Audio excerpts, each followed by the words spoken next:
Olá, meu nome é Ricardo Reimann e é um prazer ter você aqui no canal. Ela nasceu Agnès Godia Boyadil em 25 de agosto de 1910, atualmente parte da Turquia. Mas ela ficou mais conhecida pelo nome de Madre Teresa de Calcutá, uma das figuras mais importantes da Igreja Católica por sua atuação em vida.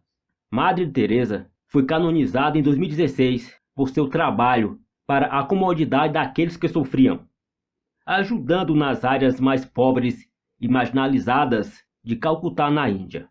Ela fundou, em 1965, a Congregação Missionárias da Caridade, que fez presença em vários países, como na União Soviética e até na Índia, sustentando seu progresso por meio de doações de fiéis e entidades empresariais que apreciavam seu trabalho. Só em 2015, a congregação contava com mais de 5.000 membros em 139 países.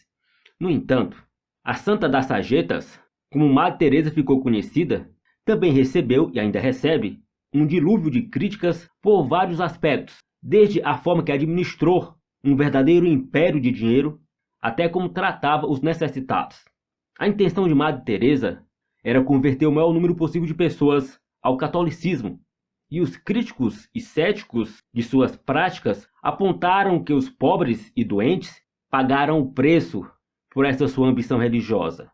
Isso porque uma igreja não é construída apenas pelo amor de Deus, principalmente em lugares como a Índia, onde serviços essenciais são escassos. Os grupos religiosos constroem igrejas ou templos, principalmente motivados pela conversão de pessoas para a sua fé, e não apenas pela bondade de Deus em seus corações. É bom trabalhar por uma causa com intenções altruístas, mas o trabalho de Madre Teresa tinha um motivo oculto, que era converter a pessoa que estava sendo servida ao catolicismo. Para serem amparadas, foram feitas conversões religiosas em troca, disse Mohan Bragueat, chefe de um grupo nacionalista hindu, sobre o processo de verdadeira catequização feita pela mulher. Num documentário britânico, Anjo do Inferno, de 1994, dirigido por Jane Morgan, em que algumas falhas de Teresa foram destacadas, o jornal The New York Times escreveu uma matéria em que concluiu que a mulher esteve menos interessada em ajudar os pobres do que em usá-los como uma fonte interrupta de miséria para alimentar a expressão de suas crenças católicas romanas fundamentalistas. Os apoiadores, por outro lado, argumentaram que, mesmo que Madre Teresa tivesse segundas intenções, ao menos as pessoas de quem ela cuidava estavam em melhor situação. Contudo, não foi bem assim. Segundo aqueles que visitaram e trabalharam nos centros médicos da Caridosa, destinados à cura de pessoas, os pacientes viviam em situação de insalubridade que os deixavam ainda mais doentes. Vale ressaltar que, nessa época, Madre Teresa já administrava um império de doações no mundo todo.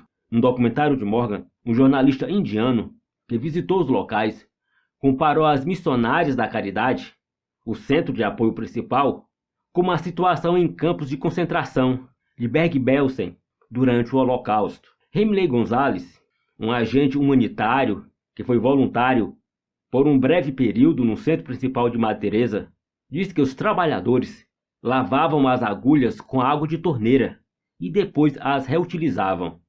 Os remédios e outros itens vitais eram armazenados por meses a fio, e mesmo depois de vencidos, ainda eram aplicados esporadicamente nos pacientes.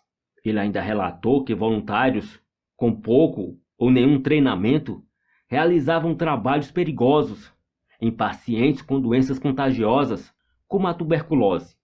Os administradores da instituição se recusavam a aceitar ou implementar equipamentos médicos e máquinas que teriam os processos automatizados com segurança e salvado vidas, alegando que o trabalho era por meio da cura do amor e fé cristã. E nos centros de cuidados paliativos, a Madre Teresa praticou a sua crença de que os pacientes só precisam se sentir desejados e morrer em paz com Deus, sem receber cuidados médicos adequados. Por isso, especialistas a condenavam com mais veemência. A revista médica The Lancet, em sua edição de 1994, relatou que a medicina era escassa no centro de ajuda de Teresa e que os pacientes não recebiam nada perto de um tratamento adequado de que precisavam para aliviar a dor. Os lares para moribundos, como os médicos chamavam, tinham uma taxa de mortalidade de mais de 40%. No entanto, para a Madre Teresa, essa estatística não era necessariamente uma coisa ruim.